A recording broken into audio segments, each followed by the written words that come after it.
गुजारिश करूं कि एक बात तो बिल्कुल वाज़ेह है कि PMLN को शायद अंदाजा अब हो रहा है कि ये 90 की दिहाई नहीं है, लेकिन वो फैसले 90 की दिहाई की तरह ही कर रहे हैं और अब उसका शदीद तरीन बैकलैश आ रहा है। इस वक्त जो चीज़ें गर्दिश कर रही हैं, ख़तरनाक खबरें गर्दिश कर रही हैं, वो ये कि इस IMF के प्रोग्राम की मिलने की ज़रूरत है कि एज अर्ली एज जुलाई, अगर हम जून में हैं और जुलाई में पेट्रोल की कीमत 300 से ऊपर जाएगी, बिजली फी यूनिट 40 रुपए हो जाएगा। अभी तक तो आवाम ये सब कुछ सहार रही है और 2000 रुपए की बिल्कुल अनफोकस्ड, बैडली डिस्ट्रीब्यूटेड सब्सिडी इस चीज का इदराक नहीं कर सकती। उससे भी अहम खबर और मुश्किल बात यह है कि शायद बिटवीन द लाइन्स ये भी कहा गया है कि चाइना पाकिस्तान इकोनॉमिक कॉरिडोर के हवाले से जो फैसले हुए हैं उनको सामने रखा जाए, जिस हवाले से जाहिर है चाइना को तहफ़्फ़ुज़ात हैं। और अगर आप हिस्ट्री में चले जाएं तो आपको ये बात बिल्कुल वाज़े तौर पे समझ में आएगी कि IMF के साथ पाकिस्तान के मसाइल उस वक्त शुरू हुए जब वेस्टर्न सर्कल्स में ये बात गर्दिश करने लगी कि शायद पाकिस्तान IMF से पैसा लेके डाइवर्ट कर रहा है सिपेक की तरफ या उन लोन्स की तरफ। तो मेरे ख्याल है ये वो catch-22 सिचुएशन है जिसकी वजह से आप IMF की तरफ से कंप्लीट इनफ्लेक्सिबिलिटी देखते हैं। हमें मतलब हम 12 IMF के प्रोग्राम्स में गए ना, ये PMLN भी गई है बहुत दफा, पीपल्स पार्टी कम गई है, PMLN एक्चुअली ज्यादा गई है। लेकिन जब जिस वक्त ये गए थे उस वक्त जो जियो पोलिटिकल सिचुएशन थी ना, इन्हें कंसेशन मिल जाते थे। इस वक्त जिस IMF के साथ पाकिस्तान की कोई भी हुकूमत डील करेगी, it is a different IMF। और ये वो IMF है जो आपको ये बता रही है कि आपके लिए कोई आसानी नहीं है, आपको हर तौर वो करना पड़ेगा और उन्हें उसको डिले करने में कोई मसला नहीं है। राइट, बट डॉक्टर साहिबा कतई कलामी की माफी, लेकिन कुछ काम तो अपने एंड पे भी करी थे। India was able to make sure कि इंडिया 90s में 91 में एक IMF प्रोग्राम की तरफ जो गया वो लास्ट उसके IMF प्रोग्राम था।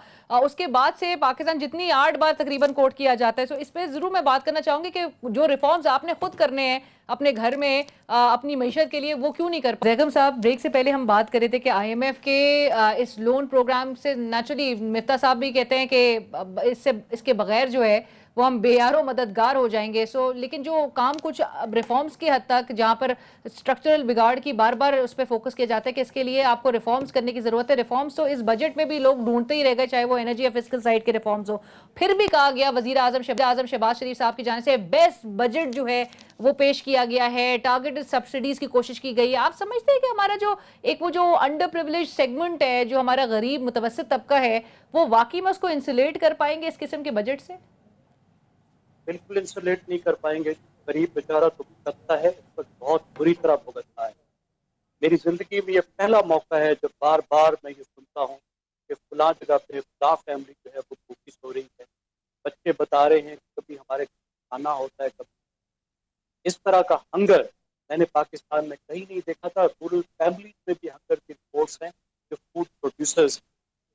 ये बहुत बड़ा बहरान, जो गरीब जो 2-3 साल सफर कर रहा है और आगे ज्यादा सफर करेगा, उसकी कोई मिसाल नहीं। हल इसका यही है कि पाकिस्तान की मईशत की सिमत को बदला जाए। जिस तरह की एलिटिस्ट इकानमी हमने बना दी, जो पाकिस्तान को प्लाटिस्तान बना दिया है कि तमाम हम सरमाया प्लाटों में दफन कर देते हैं बजाय इसके प्रोडक्टिव सेक्टर में बनाए। हमने क्रोनी कैपिटलिज्म बना दिया है। सरमायादार वो चलते हैं जो हुकूमत के साथ चलते हैं। शुगर इंडस्ट्री या हुकूमत में होती है या हुकूमतें बना रही होती है और गिरा रही होती है। हमने प्रोडक्टिव सेक्टर्स की तरफ गए ही नहीं। और आपको जरूरत है फॉरेन डायरेक्ट इन्वेस्टमेंट की, जिसके बगैर किसी भी सूरत में आप जो गैप है आपका ट्रेड डेफिसिट का, वो पूरा कर ही नहीं सकते। आपका लोकल स्टेट नहीं कर सकता। आपने अपनी इकानमी को इस तरह बनाई नहीं। और फॉरेन डायरेक्ट इन्वेस्टमेंट के लिए आपको मुख्तलिफ तरह की एक फॉरेन पॉलिसी भी चाहिए। जिस तरह की हम हरकतें करते हैं और जिस तरह आप सियासत में ला रहे हैं फॉरेन पॉलिसी को, वो भी नहीं कर सकते। और मुल्क के अंदर आपको हालात भी बनाने होते हैं, चाहे वो लॉ एंड ऑर्डर हो, चाहे वो जस्टिस का सिस्टम हो, चाहे वो ईज ऑफ डूइंग बिजनेस हो। आप सिर्फ ये देखिए, आप थोड़ी देर पहले सीपेक के बारे में गुफ्तगू कर रही थी। जी सीपेक में सिर्फ सड़कें तो नहीं बनानी थी, वो तो खर्चे का काम था। जो बड़े बड़े हमने इंफ्रास्ट्रक्चर अपनी सोच से था बना दिया। असल काम तो आपने वो एक्सपोर्ट प्रोसेसिंग जोन बनाने थे, जहाँ चीनी सरमायाकारी आए। बिल्कुल। कहाँ है वो एक्सपोर्ट प्रोसेसिंग? एक भी आज तक आपने नहीं बनाया। आपने वो हालात ही नहीं बनाए कि चीनी सरमायादार भी यहाँ आ सके। वो हालात नहीं बनाए कि पाकिस्तान में भी प्रोडक्टिव सेक्टर में इंडस्ट्रियलिस्ट जा सके। तो क्या ये तब्दीली हो सकेगी? हम उम्मीद कर सकते हैं, लेकिन इस वक्त हालात है, इस वक्त तो पाकिस्तान जो है वो एमरजेंसी रूम में है, सुर्ख बत्ती जल रही है, ऑपरेशन का वक्त है। राइट। इस बस एक साल में तो आप जेगम साहब तवक्कुल नहीं कर 300 सकते। और 300 से 310 तक अगर कीमतें पेट्रोल की चली जाएंगी, और जो ये उनको भी 750 ठीक की करने की जरूरत लेवी है। की बात नहीं, कर नहीं रहे सब हैं। जी जी, लेकिन बिजली की कीमतें अगर 40 रुपए फी यूनिट चली जाएगी, ये अवाम क्या आपको सड़कों पे आती दिखाई दे रही है अगले कुछ दिनों में फिर? देखिए, अवाम बेचारे सह रहे हैं, अब भी सहते रहेंगे। अभी 3 साल में जो कुछ उनके साथ हुआ, उन्होंने क्या कर